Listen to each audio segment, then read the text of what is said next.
hari ini bijak berkeuangan, OJK mengawasi, hindari judi online, ayo investasi secara. Nah, dari judul ini kenapa harus siswa yang harus dicari? Nah, pertama kita kenal dengan OJK. Sebelumnya ada yang kenal dengan OJK? Belum pernah dengar sama sekali? Ya, ini kita kenal. Nanti OJK itu ibarat kepala sekolah, supervisor. Itu tugasnya mengawasi siswa. Pertama membuat aturan seperti apa berpakaian, tidak boleh bawa HP, ini sebagainya. Sudah aturan dibuat, dia mengawasi. Nah, dijalankan. Dia juga membantu sanksi dan juga melindungi siswa. Tidak hanya politik, siswa juga dilindungi. Nah, itulah kira-kira OJK. Tapi dia di bidang keuangan. Oke, kita mulai. Kalau diperhatikan, dengan nanti ada pertanyaan, ada kuis, kita bisa menjawab, kita kasih hadiah. Mau hadiah nggak? Ya.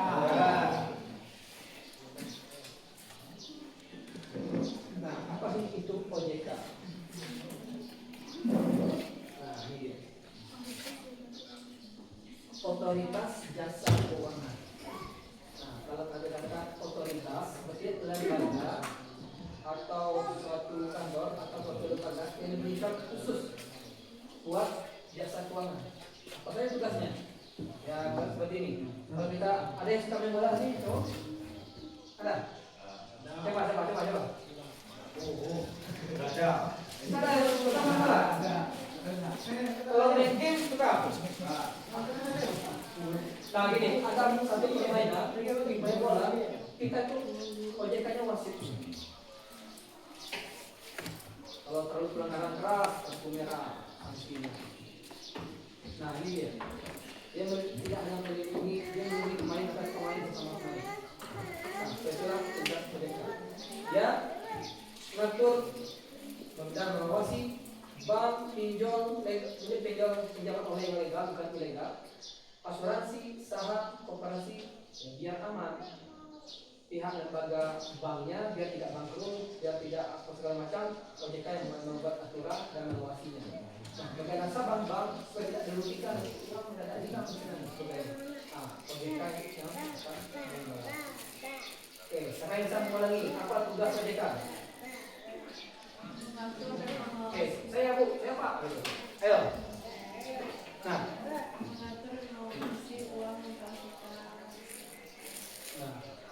Kepada lembaga. Oke, ini nanti saya sampaikan apa namanya deh? Aufa. Mana alamat apa? Oh, nah,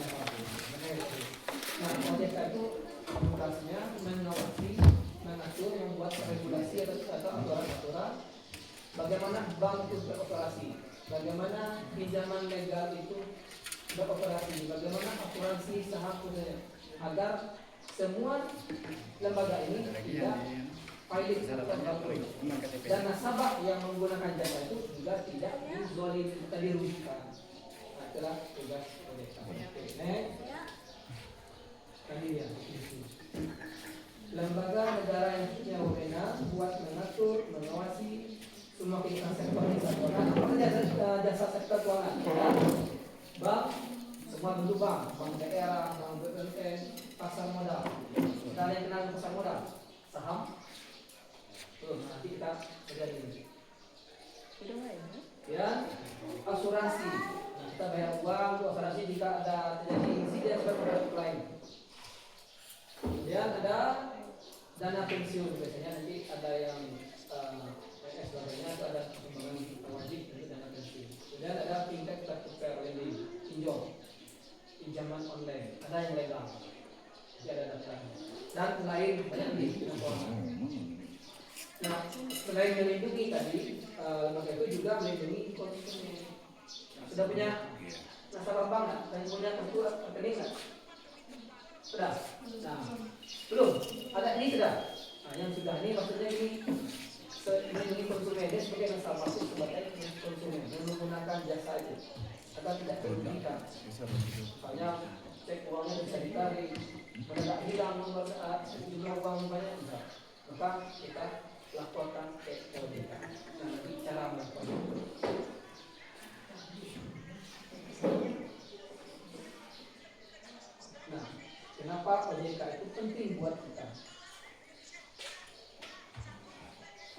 itu kenapa ada mungkin seperti main bola tanpa wasit.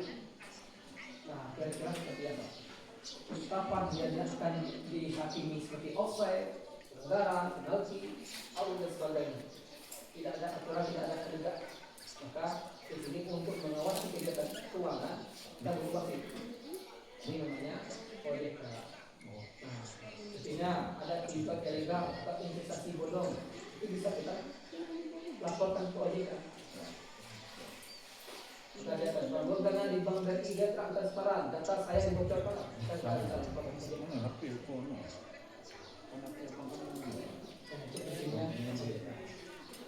Nah, berdasarkan aturan resmi, OJK dibuat dengan 3 tujuan utama. Mantasnya, ini kita, ini belum juga. Oh, nah, pertama dia mengatur, membuat aturan. Aturannya apa? Seperti sekolah yang A1 ini. Pertama sekolah, kita boleh bawa HP. Apalagi ya pernah nggak tahu, pakai jilbab misalnya. Cowok nggak boleh pakai kalung dan sekedar menghormati guru, sifat hadir dan sebagainya. Nah, di sini dia membuat itu tugasnya. Regulasi. Kalau bank mau berdiri ke banknya harus ini ikuti aturan. Kemudian sistem.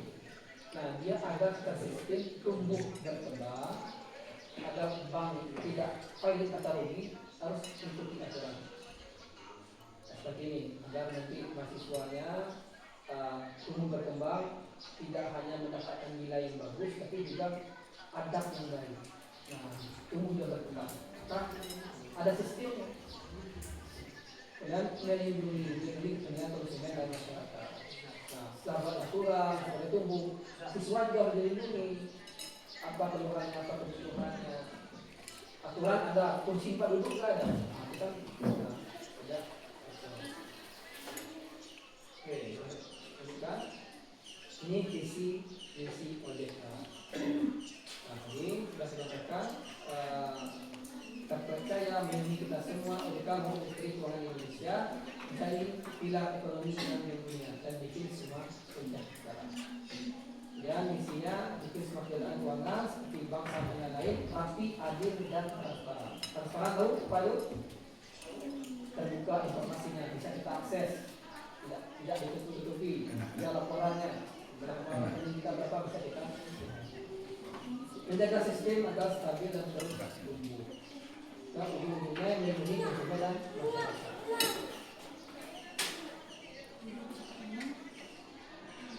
Nah, ini dia. Ini sudah kita lihat. Ini yang namanya lembaga keuangan itu ini. Ada perbankan, ada bank umum, bank konvensional, dan ada juga bank syariah. Ada yang konvensional syariah, sebagai pasar modal, dari sebagainya. Seterusnya ada asuransi. IKNBE ini non bank, dia bergerak di bidang uang, bukan bank. Asuransi, dana pensiun, dan lain sebagainya.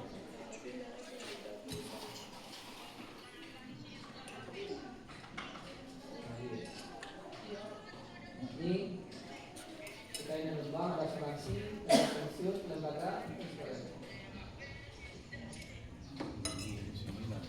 Nah, OJK itu seperti komandan, pengaturan, pengawal semua urusan uang.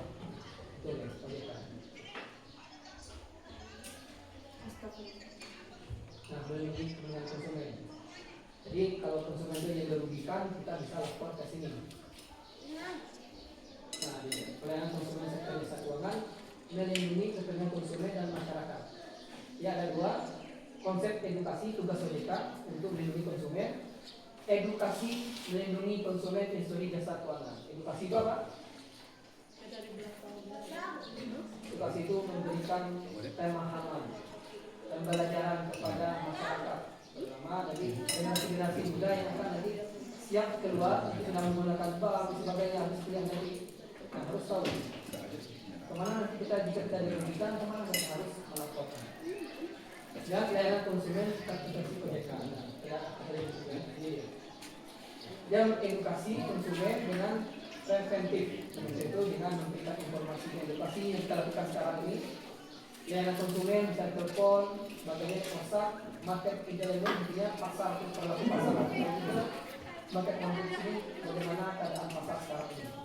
Misalnya banyak yang maraknya investasi bodong yang muncul, cepat tangkap, berikan iklan waktu bayar. Dan prosesif, sepertinya fasilitas penyelesaian pengaduan, ada fasilitas pengaduannya, tidak menghentikan kegiatan atau tindakan lain dan sebagainya. Nah ini bebas pulsa, free untuk melaporkan semua tindakan kejahatan keuangan. Misalnya ada judi online, bisa dilaporkan sini. Apalagi saham bodong, ini sebagainya bahaya. Cek dulu, ada nggak di daftar di sini? Karena pernah dengar orang merugikan saham-saham bodongnya ternyata dan perubahan hilang. Nah ya, nah itu bisa kita cek sebelum misalnya ada yang ada kita investasi di sini. Cek dulu, ada nggak dalam daftar? Jangan-jangan dia ada daftar bisa. Nah, ini ya, emailnya ada, nomor WhatsAppnya ada. Silakan hubungi jika ada nanti ada juga aplikasinya, mobil aplikasi. Sikapi uang. Dan sebenarnya tidak menurut biaya konsumen. Oke, sampai sini ada pertanyaan? Ada pertanyaan? Oke, jadi di sisi akhir nanti ada tulis. Selanjutnya kita masuk ke, nah ini dia.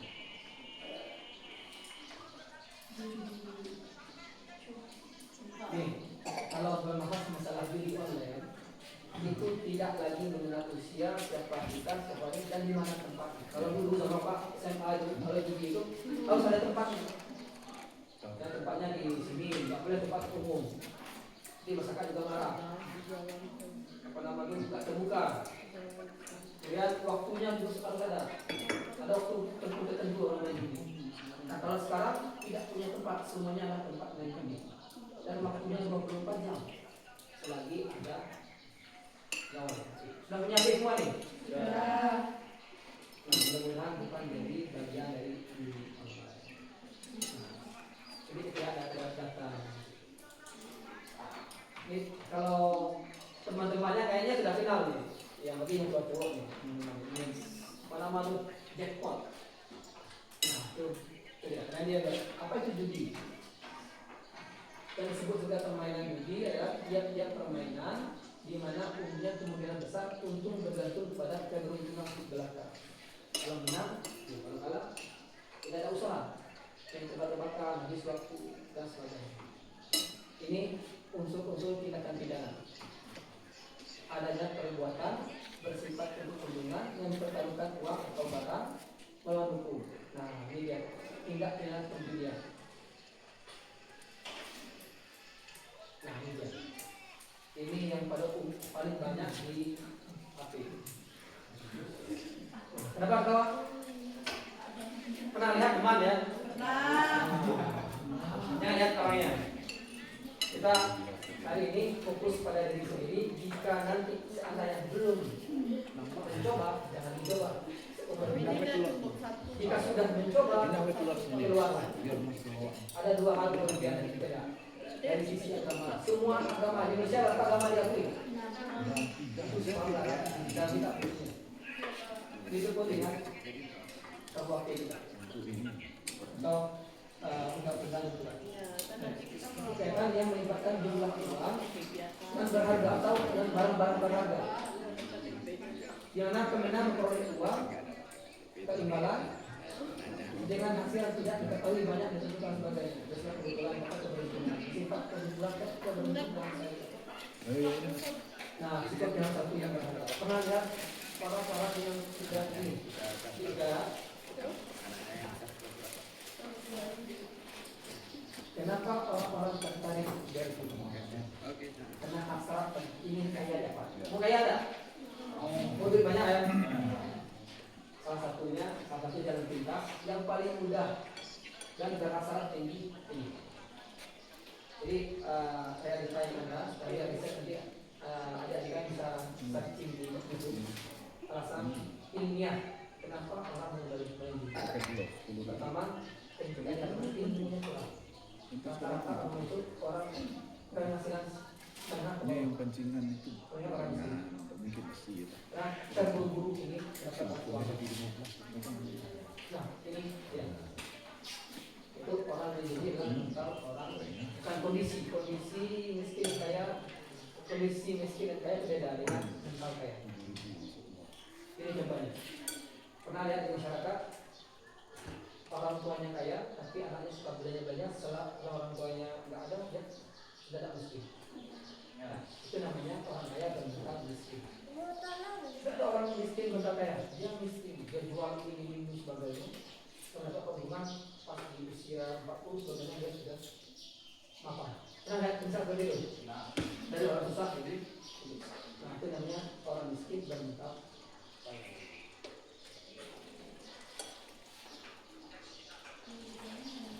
Nah, kalau bisnis online itu akan di ini sama saja.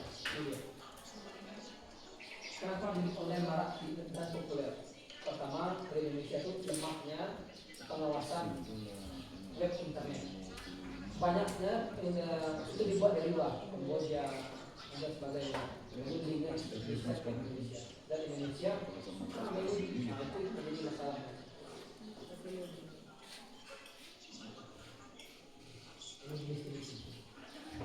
Sebab skor bola, tebak skor bola. Bawah ini.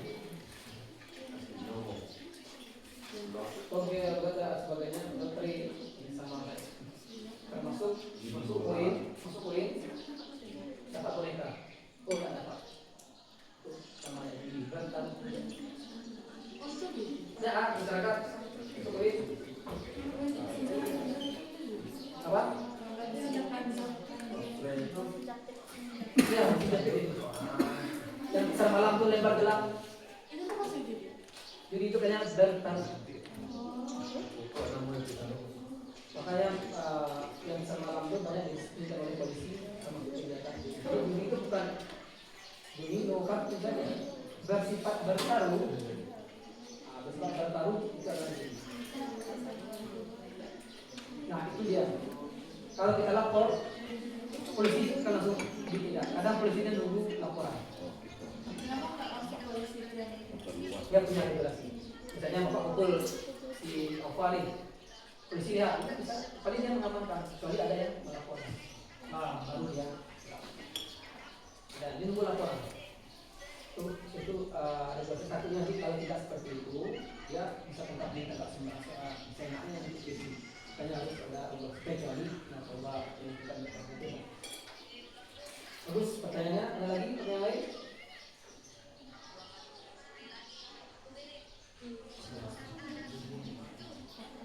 Banyak. Biasanya iklan sering masuk tuh. iya. Nah, makanya nanti jangan diklik apapun bentuknya. Ini nonton apa nama filmnya? Film-film tuh. Kita klik, ternyata sini. Ini ada beberapa faktor seorang melakukan masalah ekonomi. Karena ekonomi sulit, apa yang paling mudah bagi dia? HP ada, murah lagi. Biasanya itu kan kalau boleh buat di online itu kan sistemnya ada algoritma namanya.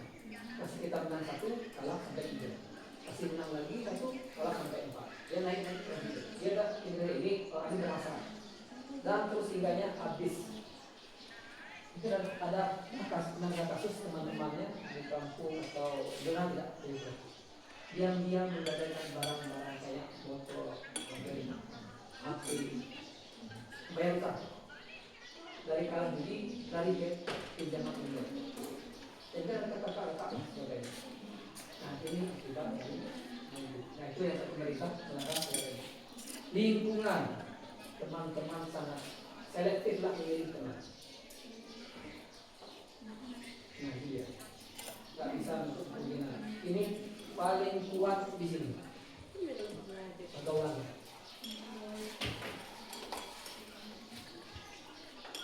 Nah itu. Kalau ada teman ditegur, yang baik teman pun bisa langsung menyalahkan. Ada yang lepas lagi.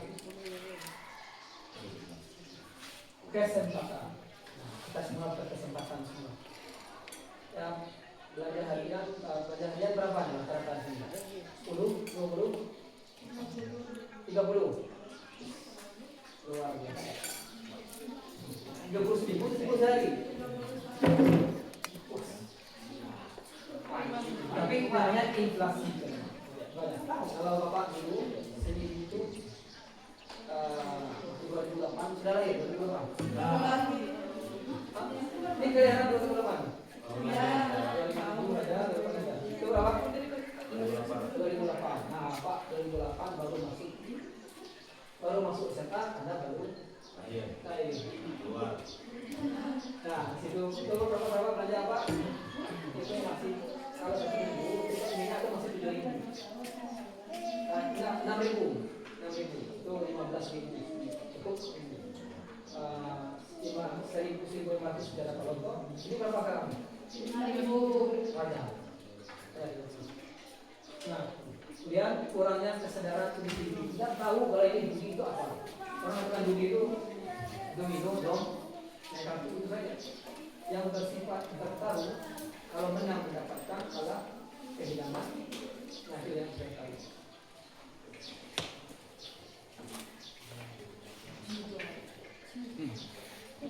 Nanti nampak merusak konsentrasi belajar siswa. Tidak ada konsentrasi belajar. Coba lihat teman-teman ada yang serah mau jadi apapun. Satu ayam, prestasi sekolahnya bagus. Sudah, itu saja. Saya waktu itu belum intensnya belum banyak, masih sedikit. Waktunya tidak terlalu. Kalau sudah waktu sudah banyak habis di sini, sudah tak ada prestasi. Mas belajar risiko bocor data pribadi karena kita akses data kita menyebabkan masalah finansial bagi siswa dan keluarganya. Ada orang tuanya yang mencuci, tak berbiaya warganya sekolah, anak yang berjudi, uang SPP nggak dibayar, motor untuk ke sekolah digadaikan. Awal. Ini kesehatan gampang emosional. Singgung. Dan menjadi pelaku kriminal. Tidak salah. Kenapa 3 lah? Ini nomor 2. Ini TK ya, TK Suhan. banyak lagi. Dan narkoba dengan Cina semua.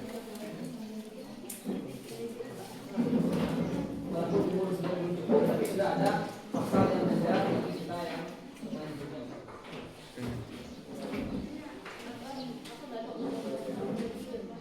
Nah, untuk solusinya nanti kita sampaikan tadi. Solusinya pentingnya menabung dan berinvestasi bagi pelajar. Kenapa menabung dan sebagainya? Ini nanti. Oke, sebelum kita tutup, kemudian Bapak di sini sudah ada yang pernah melakukan namanya investasi itu apa? Tahu nggak definisi investasi itu apa? Semua duta literasi. Nanti akan dijelaskan sama Kita kenal dosen itu di bidang mana? nanti akan juga mengkalkulasikan bagaimana positifnya investasi khususnya di pasar. Baik, jadi sebelum menutup ada pertanyaan? Baik, selanjutnya kita akan mendengarkan penjelasan dari BK seperti apa investasi, nanti juga dia penutup investasi di pasar saham, obligasi, sukuk, dan reksadana. Baik, pada BK silakan.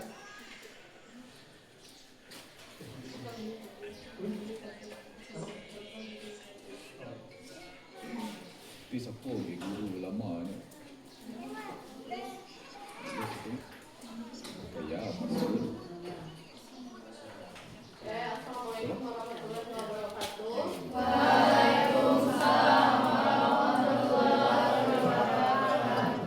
Masih semangat? Masih. Kelas berapa nih rata-rata? 11. Berarti kelas 2 ya? Ya. Ya ada. Nah, kelas 2 kelas 11 Rupanya. berarti udah tahu dong, udah ada perencanaan tamat kuliah, tamat SMA mau kemana? Ya, mau kemana? Ya, depan mau kemana? lupa ngerem. Lupa ngerem. Taman SMA mau kemana kira-kira? Mau kuliah? Kuliah di mana? Kalau saya bilang IAIN, ada saingan di belakang STIE. Ya, ada saingan. Saya juga lulus di STIE dulu. Nah, di sini kita akan mempelajari pentingnya menabung dan berinvestasi bagi pelajar. Ada yang mau jadi orang kaya? Ada. Saya juga mau. Nah, sebelum saya bahas ini, kalian jajannya rata-rata per hari atau per minggu? Per hari. Per hari. Berapa satu hari? 30. 30? Ya. Besar ya. Nah, kalian itu tim yang mana kalau menabung? Nabungnya nunggu sisa atau disisihkan di awal? Nunggu sisa. Kalau nggak bersisa gimana? Kalau tim sisihkan, berapa disisihkan per hari? 2.000. 1.000. 5.000, yakin? Hari ini nabung, besok ambil lagi. Ya. Nah, jadi untuk adik-adik ketahui bahwa kalau di Indonesia, orang kaya di Indonesia itu nggak ada yang main judi online. Ya, orang kaya itu nggak ada menang kaya itu dari menang suap. Ya. Nah, kira-kira siapa yang tahu orang terkaya di Indonesia itu kayanya karena apa? Menabung dan investasi. Investasi, salah satunya apa? Saham. Ya, siapa yang jawab saham tadi? Ya. Nah, jadi mengapa menabung dan investasi penting untuk pelajar? Ya. Yang pertama, membangun kebiasaan menabung. Investasi membantu. Nah, jadi kalau misalnya untuk mengelola keuangan sendiri itu ada bagiannya, ya karena ada di sini belum kerja, belum berpenghasilan, hanya dapat dari uang jajan orang tua, itu sebaiknya kita sisihkan uang jajannya, bukan disisakan. Ya. Nah, jadi nanti bisa dilihat berapa persentase untuk menabung. Jajannya itu yang mana yang kita butuhkan, yang mana yang kita inginkan. Apa beda kebutuhan dan keinginan? Yang depan ini, apa namanya? Al-Qura. Kebutuhan Al-Qura apa sekarang? Apa aja?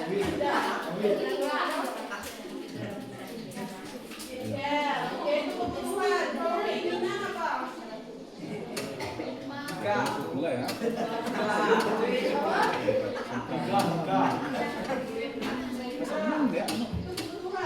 Nah, jadi kalau kita ingin berinvestasi, kita harus membedakan apa itu kebutuhan, apa itu keinginan. Ya, kalau kebutuhan itu berarti hal yang wajib kita harus penuhi.